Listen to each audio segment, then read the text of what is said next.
My name is Janice Bianculli-Legor, and my position, I'm a police officer, currently assigned to the Crisis Intervention Team. Well, right now, I'll walk you through one of the days, Wednesdays and Thursdays. I accompany the City of Worcester's Quality of Life team.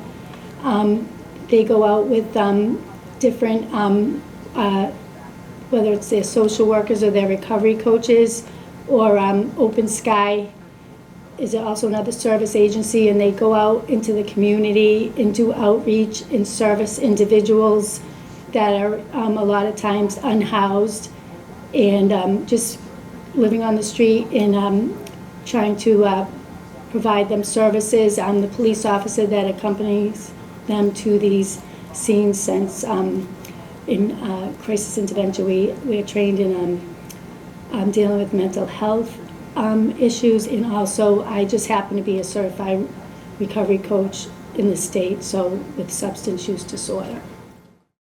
Could you break down for an audience what you do at a scene?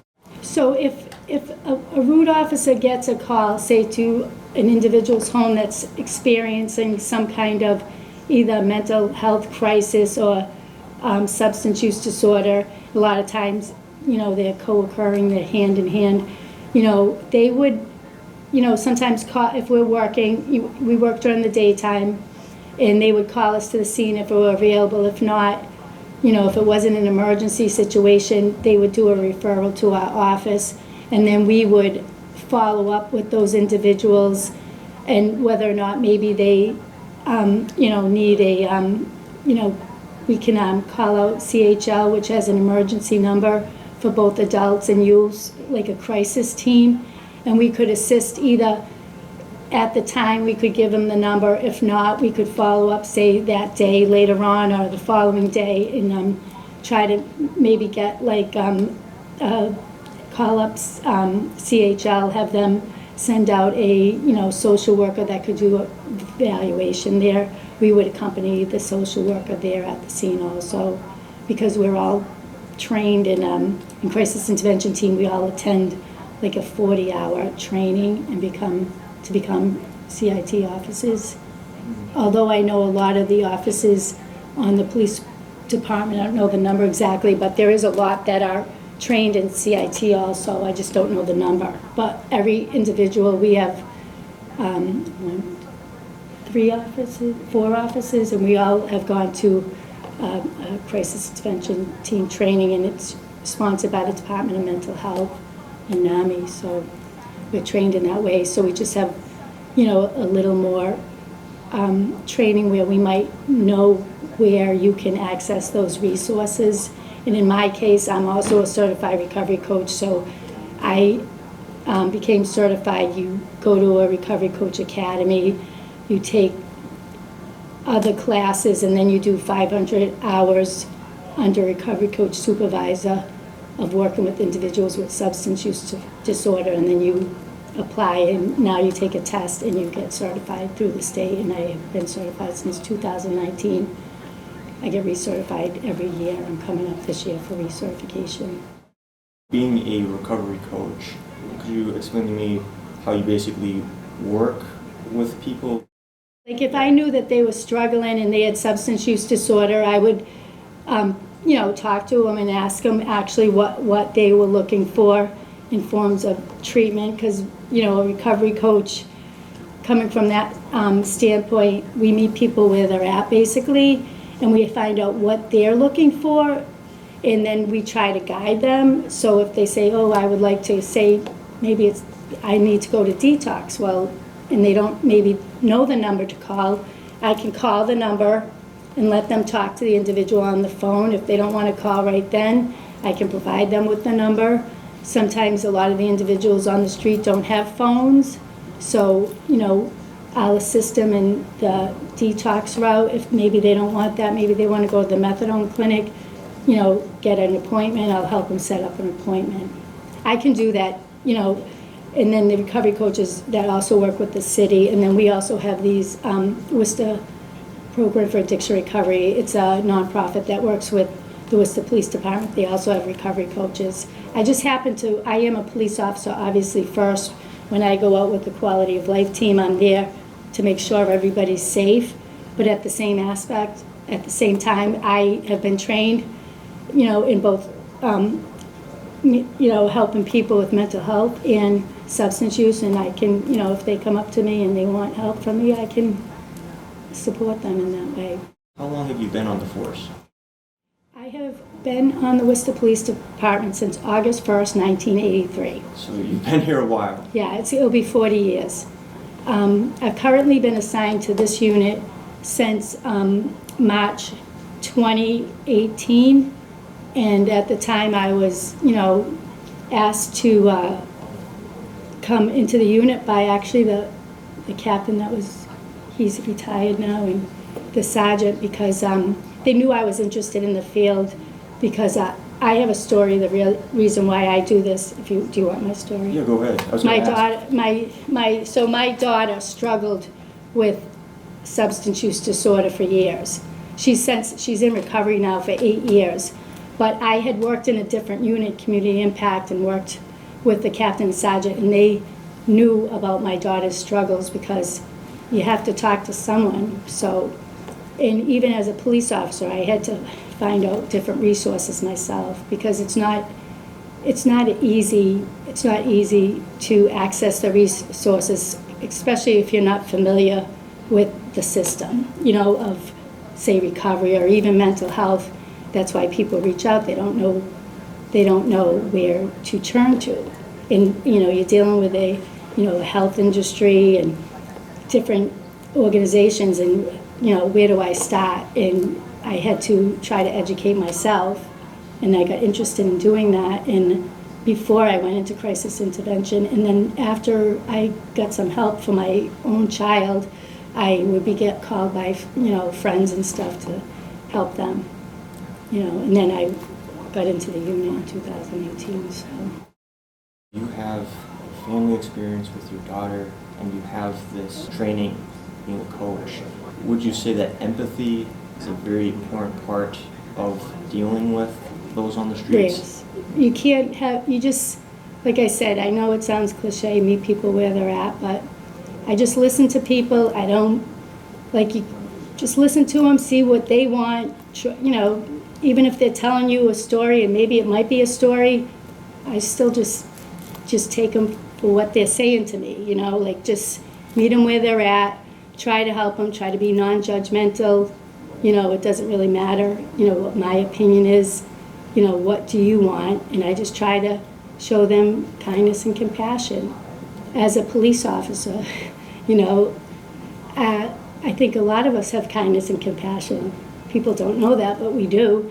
And I'm able to, within my job, show that we can, help support people, So, and in my case, I, because of my lived experience, I wanted to help other parents and individuals that, have loved ones that suffer from this.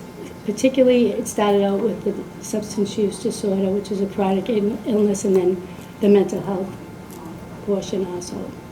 I'm big into removing stigma and good, positive language, and I'm on that train. That stigma removal, because there's so many, a lot of people have misconceptions about both mental health, people with mental health challenges and people with substance use disease. You've done a lot for the community over all these years, but I'm just curious, from your experience, surrounded by your fellow officers, can you tell me how the Worcester Police Department has helped the community?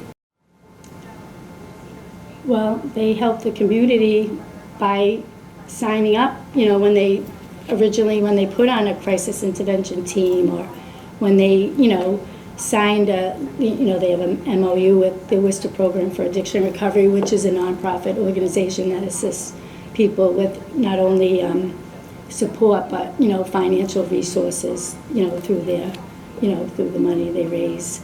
It's run by an individual, her name is Rebecca Zwicker, who had suffered herself from substance use disorder and wanted to bridge the gap between the police and the community and show that, we can do this together. So I know that the chief supports that, and I think by training all the officers that I've seen over the years that I've been there, even in operations and crisis intervention, so that we can be, better trained to, deal with what we deal with on a daily basis on the job.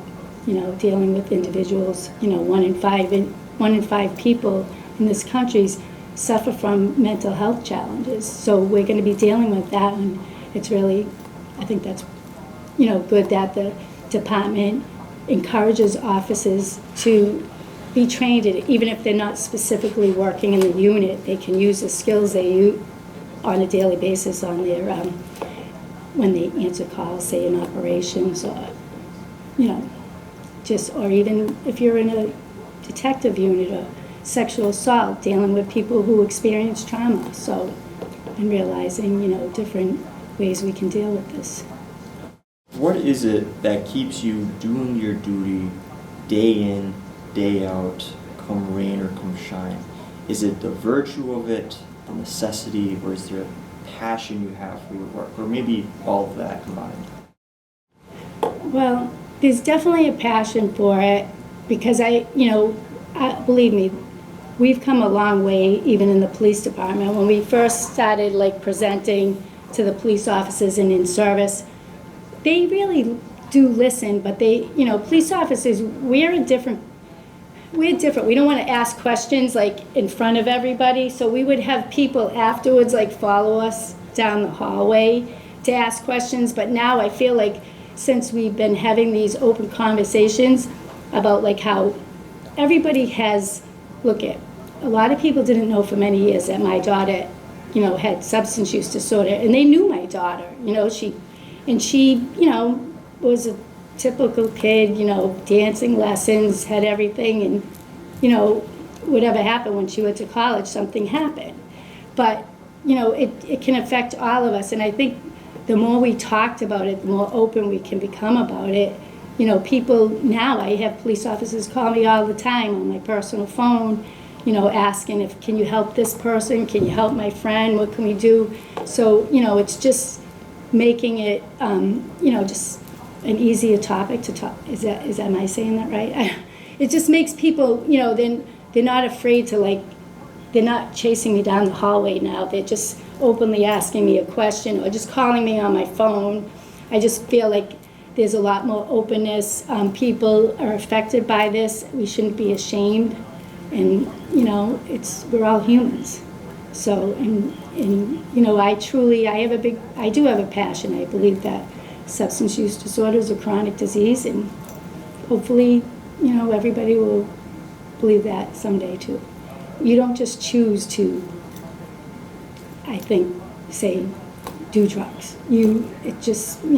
Things happen, and people experience different traumas and mental health, and that's what happens, and we need to help these people just like we help someone who suffers from heart disease or diabetes. I'm just very passionate. I get tired sometimes because I used to answer the phone every day of the week, even when I wasn't working. So you have to sometimes do a little self-care. So I make sure that, my health is good. I work out a lot. Now I don't answer the phone on Sundays unless it seemed like I really needed to answer. You know what I mean? I try to rest. Yeah, I try because, I'll answer the phone when I'm not working. So, but then I tell the person I'll help advise them, and then tell them that we can speak again tomorrow. But yeah, I try to, have a little self-care. That's what we learn a lot. And the other part of my job, the recovery part, is you got to take care of yourself first before you can care for others.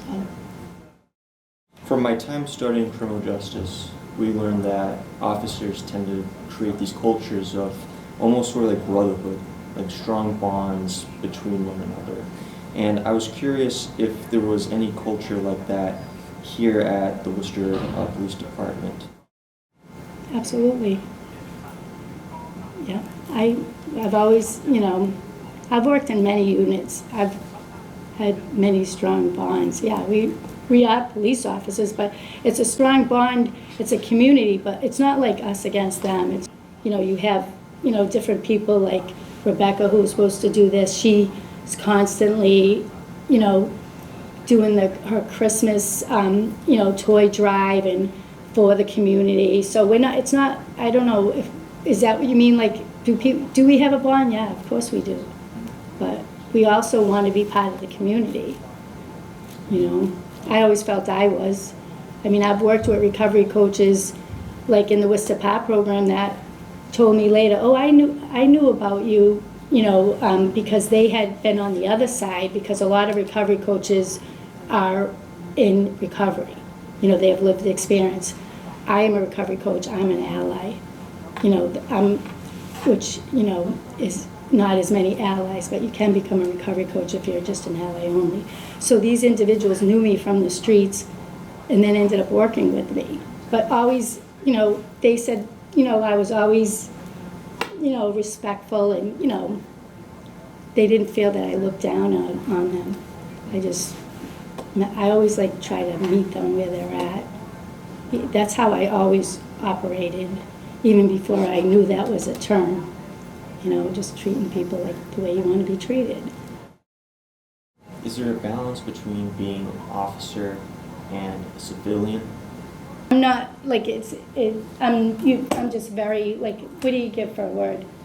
You wouldn't know I was a police officer. You really Yeah, I don't know. I don't know what the word would be. It's just like, say I make a comment like, oh, where am I going to park? Like unsuspecting? Where am I going to park? They're like, you're a police officer. Like, park wherever you want. Like, I don't, my brain doesn't think like that. You know what I mean? Yeah. Even after, you know, I'm just. We still get tickets anyway, so good thing it doesn't. Right. I know, that's what I mean. We get tickets, but like, you know how people assume things? Even Right. people like that you work with, like say civilians, I'll be like, no, like, I just have always, I don't know. You wouldn't know I was a police officer. Everybody always used to say, oh, there's Janice. Now here she's in her, like, civilian, and then there's Janice, police officer. Because I can be really serious in uniform. Not serious mean, but just serious, because I have to have a certain demeanor Yeah, so in order to get respect, you know? Yeah, serious work sometimes. Serious works. When you come on the job and you look like you're 12, you have to look serious. As serious as a 12-year-old might look, or maybe a 16. No, just because my brother used to say that when he found my old pictures, he'd be like, is this like for real, this picture? You know, I'd say, well, because my mother had taken some pictures of me, like she used to take pictures, like for classrooms. She'd, you know, it's your mom, so come over the house, I want to take your picture. My brother's like, how old were you? I go, I was like 23. But he said, you look like you're 12. I'm like, okay. But I always was like very serious, you know, so just because, you know, it's just the way you have to be. It helps, obviously. But you can be serious and kind at the same aspect. So, but yeah. So yeah, I definitely, and I think a lot of police officers are like that, to be honest. You, like, once you're like, remove yourself from police, I just want to be, you know, just not a police officer for a moment. I don't know, do you think so? Like, you just. Yeah, everybody wants a life outside of work, Right, of course. yeah, that's how I feel. I think most people are like that. Yeah, I know I am. I'm sure you are. yeah, absolutely. Yeah, you just want to be with your, you know, I have grandchildren and, you know, now, you know, so I don't want anyone to know I'm a police officer, to be honest with you, unless I know them personally. This show, WCCA TV, especially my time being with it, what I try to do is I try to talk to the people of Worcester about their roles that they play in the community. Because everybody plays a part, and I think police play a huge part. I do think you play a crucial role in protecting and serving us. But you just have like more experience than I ever could put it. So in your words, how does the Worcester Police Department protect and serve the community? I think that the Worcester police officers, I think that we have really, I know this sounds crazy, but I always felt like we had really good training, like our police academy is phenomenal. I just think we're trained well by the police academy staff. You know, I've been here for 40 years. I think we're well-trained officers. I think we're good officers, and I think we have a good rapport with the community. There's so many police officers that are doing good things. It's just that sometimes when something bad happens, that's what overshadows all the good. I mean, they don't see the, you know, the daily things that officers do, like, every day, you know, because it's probably too boring to report on. You know what I mean? Like, say, you know, I see a police officer pushing a dead wheelchair up the street with the guy in it. You know what I mean? Different little things that doesn't make the news. I mean, I think overall we're all really well trained, and training is key. And then, like I said, the CIT piece where people are being, a lot of the officers are offered the training. I do believe they're offered. I don't know if they're doing one now, but, and it just helps, you know, the more you know about, you know, mental health and substance use, the better you are, because, you know, people don't, like, I'll be honest, people say, well, police officers shouldn't be doing social work. Well, we really don't want to do social work, but we get called to these calls. So we have to deal with the calls, right?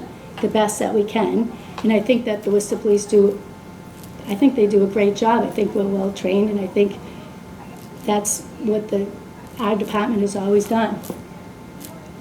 And we do, you know, and I think, you know, that's, you know, we don't want to be social workers. I would never say I'm a social worker. I'm just a police officer that happens to have a certification as a recovery coach and just a little bit of empathy. So that's it. A lot of people have family time, hobbies, side hustles. What do you do outside of work? I work out and I make cakes. I work out. What type of cakes? Carrot cake and chocolate cake is my specialty. And I do make them for friends, family, and whoever asks me. So, yeah. WCCA TV? Maybe Yeah. we hook you up sometime? My husband just had a work party, and I already got orders for cakes, so when I brought my carrot cake. So, but yeah, I make cake, I bake. That's my outlet, is baking, which a lot of people are surprised. And I work out, weight lift, and train, and do that kind of stuff. Plus, I work at the police station. We have a gym too, so depending on what I'm training for. I've trained for, like, I've done deadlift and bench press competitions and all kinds of, I used to do Tough Mudders and Spartan races and all that. That's awesome. Except I'm getting old now, so. Do well you can. Yeah, so baking is my really big thing too, so. What legacy do you want to leave behind in Worcester? What legacy? I don't know. People just remember me for my compassion and my kindness when I was working with them on the street, hopefully. I say the street because most of the people I encounter, I don't encounter them until they have probably hit, like, rock bottom. Sometimes I, you know, get an opportunity to talk to people, you know, individuals before they do, but most of the time it's meeting them on the street and just showing kindness and compassion.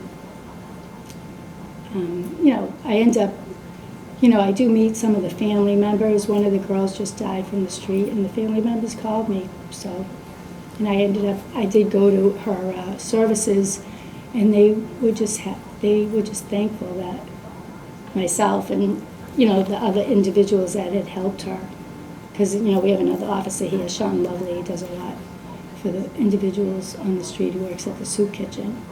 So, because that's where I would also go. I go there too to meet up with people that I might be looking for to help them out. And they have an officer, like the police department assigns a full-time officer, like part-time, like he works there every day, that's another program that they do, which is awesome, that they have an officer that works at the soup kitchen in the city. So he'll reach out to myself or different people, like Worcester Program for Addiction Recovery, if he thinks someone needs some help. So he does some good things too. So, but yeah, she was kind and compassionate and showed empathy toward individuals.